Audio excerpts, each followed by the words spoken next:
रहमान रहीम। आज की वीडियो के अंदर हम देखेंगे सोमाटाइजेशन डिसऑर्डर। सोमाटाइजेशन डिसऑर्डर का हमारे पास एक और नाम भी है, हम इसको ब्रिक्विट सिंड्रोम भी कहते हैं। अब सोमाटाइजेशन डिसऑर्डर के अंदर क्या होता है, एक बंदा है उसको ना मुख्तलिफ फिजिकल सिम्टम्स आते हैं। लाइक उसको कहीं पर भी वो कहेगा कि बैक पे पेन है या फिर हाथ पर पेन है, और बहुत ज़्यादा उसको फिजिकल सिम्टम्स आते हैं जिसकी वजह से उसके बॉडी सिस्टम्स जो होते हैं वो अफेक्ट हो रहे होते हैं। लेकिन जब हम मेडिकली इसको चेक करने की कोशिश करते हैं, हम फिजिकल एग्जामिनेशन करते हैं, इसके अलावा क्लिनिकल एग्जामिनेशन करते हैं, फिर हम उसकी लैब्स करवाते हैं, तो इस सारे में सारी चीज़ें जो होती हैं फिजिकल एग्जामिनेशन, क्लिनिकल एग्जामिनेशन और लैब्स, ये सारी की सारी हमारे पास नॉर्मल होती हैं और कोई भी इसके अंदर हमारे पास मसला नहीं होता। लेकिन पेशेंट जो होता है वो कंप्लेन करता रहता है फिजिकल सिम्टम्स के बारे में। लाइक उसको वो कहता रहेगा कि मुझे दर्द वगैरह हो रही है, या फिर कोई और एब्डोमन पेन के साथ, बैक पेन के साथ, बैक एक के साथ, इस तरह के वो फिजिकल सिम्टम्स की कंप्लेन करता रहेगा। लेकिन जब हम मेडिकल उसको एनालिसिस करेंगे तो उसकी सारी चीज़ें नॉर्मल होंगी। ये एक साइकेट्रिक प्रॉब्लम है, इसको हम बोलते हैं सोमाटाइजेशन डिसऑर्डर। इसका दूसरा नाम है ब्रिक्विट सिंड्रोम। तो इसकी भी डेफिनेशन क्या हुई, somatization disorder is characterized by multiple medically unexplained physical symptoms. ठीक है, मेडिकली अनएक्सप्लेन्ड है वो, multiple medically unexplained symptoms affecting severely bodily systems. उसके बाद अगर हम क्लिनिकल फीचर्स की बात की जाए तो ये ज़्यादातर हमें ना वुमेन के अंदर देखने के लिए मिलता है, मोर कॉमन इन वुमेन, ये वुमेन में ज़्यादा कॉमन होता है।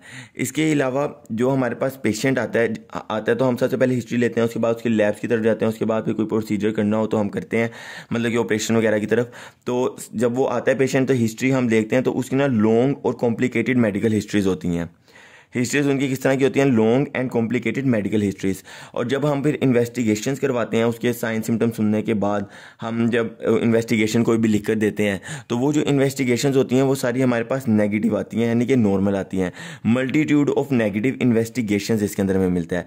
फिर जब हम ऑपरेशंस करवाते हैं तो वो हमारे पास अनहेल्पफुल होते हैं। लाइक एब्डोमन पेन के साथ था, राइट हाइपोकॉन्ड्रियम के अंदर पेन थी, हमने मतलब कि उसकी वजह से हमने कोलिलिथियासिस डायग्नोस किया, मतलब गोल ब्लैडर स्टोन्स, और उसकी वजह से हमने कोलिसिस्टेक्टमी कर दी। लेकिन उसके बावजूद जो उसके फिजिकल सिम्टम्स होंगे वो ठीक नहीं होंगे, तो हमारे पास जो ऑपरेशंस होंगे वो अनहेल्पफुल लेंगे। तो अनहेल्पफुल ऑपरेशंस, और आमतौर पर जो ऑपरेशन इसमें किए जाते हैं एमसीक्यू के अंदर पूछा जा सकता है सोमाटाइजेशन डिसऑर्डर के अंदर कौन से ऑपरेशंस पर्टिकुलरली इन्वॉल्व होते हैं, तो हिस्टेक्टमी और कोलिसिस्टेक्टमी होते हैं। Unhelpful operations particularly hysterectomy and cholecystectomy. उसके बाद फिर ट्रीटमेंट की बात की जाए तो सोमाटाइजेशन डिसऑर्डर का कोई ट्रीटमेंट नहीं है। तो आप लोगों ने क्या करना है, इसका आप लोगों ने एक ही बात याद रखनी है कि no proven treatment. Second thing जो इंपॉर्टेंट थिंग है, जब आप लोग ऐसे बंदे को चाहिए कि वो क्या करे, single identified physician as primary care taker. एक ही डॉक्टर के पास जाए, बार बार अपने डॉक्टर को चेंज ना करे। ठीक है, single identified physician as primary care taker provider. इससे क्या होगा, जब वो एक ही डॉक्टर के पास जाएगा, क्योंकि एक डॉक्टर कोई भी डायग्नोस नहीं कराएगा, तो इस वजह से वो अननेसेसरी इन्वेस्टिगेशंस और सर्जिकल प्रोसीजर से बच जाएगा। तो ये था हमारे पास सारा का सारा सोमाटाइजेशन डिसऑर्डर।